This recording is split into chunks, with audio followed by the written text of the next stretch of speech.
नमस्कार. महाराणा प्रताप सिंह शिक्षण संस्था आनंदीबाई रावरानी कला वाणिज्य विज्ञान महाविद्यालय वैभववाड़ी. मित्रों, हम पेपर नंबर 5 की चर्चा यहाँ पर शुरू कर दी है. गद्य विधाओं में हम नाटक विधा की चर्चा कर रहे हैं. तो नाटक का अर्थ हमने पिछली वीडियो के जरिए हमने देखा है. तो आज नाटक किसे कहते हैं, नाटक का अर्थ क्या है, उसकी परिभाषाएं इस इकाई पर चर्चा कर रहे हैं. तो अगला भाग जो है नाटक की परिभाषा.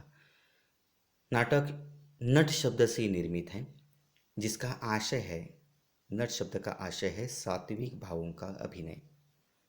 नाटक दृश्य काव्य के अंतर्गत आता है. यह हमने पिछले वीडियो में भाग में तासिका में हमने देखा है. इसका प्रदर्शन रंगमंच पर होता है.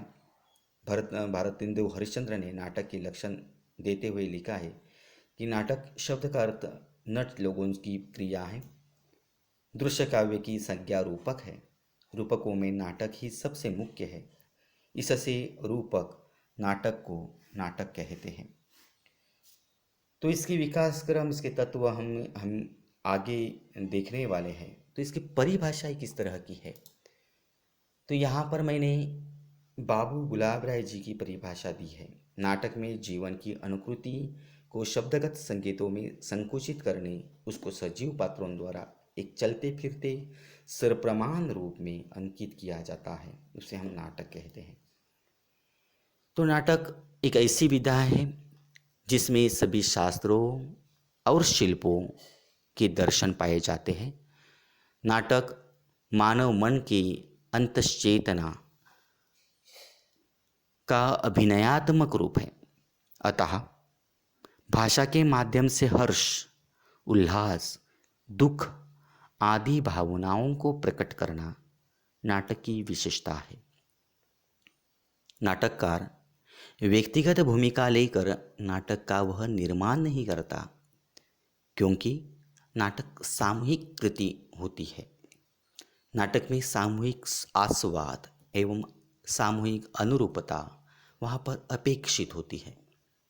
नाटक का नायक व्यक्तिगत जीवन प्रकट नहीं करता, वह तो समाज का प्रतिनिधित्व करता है.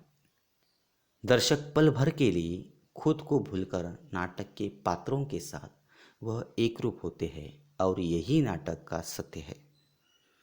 इसी बात को स्पष्ट करने के लिए अलग अलग विद्वानों ने भिन्न भिन्न प्रकार से अपने विचार जो है वह व्यक्त किए हैं.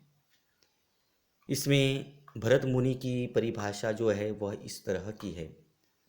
यस्मात् स्वभावं सल्लत्य साग्य गोपाग्य गगति क्रमय अभिनीयते गम्यते च तस्माद् वै नाटकम स्मृतम. अर्थात सब अंगों, उपांगों और गतियों का क्रम व्यवस्थित करके उसका अभिनय किया जाता है और दर्शकों तक यह पहुंचाया जाता है, उसे हम कहते हैं नाटक. भरत मुनि के अनुसार अनुकरण को महत्व यहाँ पर दिया है. आचार्य विश्वनाथ ने अपनी साहित्य दर्पण में तो नाटक की परिभाषा इस तरह से की है. आडिग को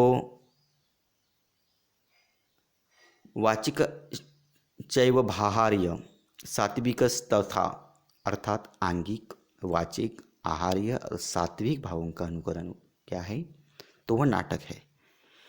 धनंजय की परिभाषा इस तरह से रेखांकित की जा सकती है. अवस्थानुकृति नाट्यम रूपदृश्यत्योच्यते रूपकम तत्समारोपात. किसी भी स्थिति विशेष का अनुकरण नाट्य का अभिनय कहलाता है. रूपक नाटक या दृश्य काव्य में नाट्य या अभिनय का प्रधान स्थान होता है. दृश्य काव्य के भीतर काव्य वस्तु, चरित्र तथा दृश्यों का इस प्रकार से संगठन होता है जिन्हें रंगमंच पर दिखाया जा सकता है. भरत मुनि ने नाटक की परिभाषा इस प्रकार विस्तृत विवेचन से की है. संपूर्ण लोक का भावानुकीर्तन उन्होंने माना है. इसमें धर्म, अर्थ, काम, ज्ञान, शांति, हास्य, खेल, युद्ध, धार्मिकों की धर्म प्रवृत्ति, कामियों की वासना, दुष्नीतियों की निग्रह, वलियों का दुष्टता, शूरों का उत्साह, मूर्खी मूर्खता, विद्वानों की विद्वत्ता, धनिकों का विलास, दुखियों के प्रति धैर्य, व्यवसायियों का व्यवसाय आदि संपूर्ण मानव क्रियाओं का अनुकीर्तन भावों के आवेग में किया जाता है, उसे हम कहते हैं नाटक। इसमें भरत द्वारा प्रणीत अनुकीर्तनम का अर्थ अनुकरण है। इस प्रकार नाटक मानव की समस्त भाव योजनाओं का वह अनुकरण मात्र है। यह अनुकरण चार प्रकार का माना जाता है। वो चार प्रकार है: आंगिक, वाचिक, आहार्य और सात्विक। काव्यशास्त्र मनीषी डॉक्टर भगीरथ मिश्र जी नाटक को अनुकरण मानते हैं। उन्होंने स्पष्ट किया है किसी स्थिति विशेष का अनुकरण नाट्य या अभिनय कहलाता है। आचार्य हजारी प्रसाद द्विवेदी जी ने नाटक को परिभाषित करते हुए कहा है, काव्य में वर्णित जो धीरोदात्त आदि नायकों की अवस्था है उनका अनुकरण के द्वारा चार प्रकार के अभिनयों से ऐसा अनुकरण है जो राम दुष्यंत आदि पात्रों को ज्यों का त्यों उपस्थित करा सके, उसे नाट्य कहते हैं। भारतेंदु जी हरिश्चंद्र कहते हैं, काव्य का सर्वगुण संपन्न प्रदर्शन यह है नाटक है। तो बाबू गुलाब राय के अनुसार नाटक का संबंध नट से माना जाता है। अवस्थाओं की अनुभूति को नाट्य कहते हैं। इसमें नाटक शब्द की सार्थकता यहाँ पर उन्हें स्पष्ट की है। डॉक्टर नगेंद्र ने नाटक को परिभाषित करते हुए, नाटक एक दृश्य काव्य है जिसमें मानव जीवन की उदात्त चरित्रों और अभिनय के माध्यम से उन्हें उद्घाटित किया जाता है। भारतीय विद्वानों की परिभाषा जो हमने देखी है, तो इसमें सार यह कि नाटक मानव जीवन के अनुकरण और अभिनय की क्रिया को महत्वपूर्ण स्थान है, अर्थात अनुकरण ही नाटक है। तो दोस्तों, इस वीडियो में हमने देखा है कि भारतीय विद्वानों ने जो नाटक के बारे में परिभाषित उन्होंने नाटक को किया है वह किस तरह से किया है। आगे हम पाश्चात्य विद्वानों की परिभाषाएं देखेंगे। तब तक के लिए आज हम यही रोकते हैं।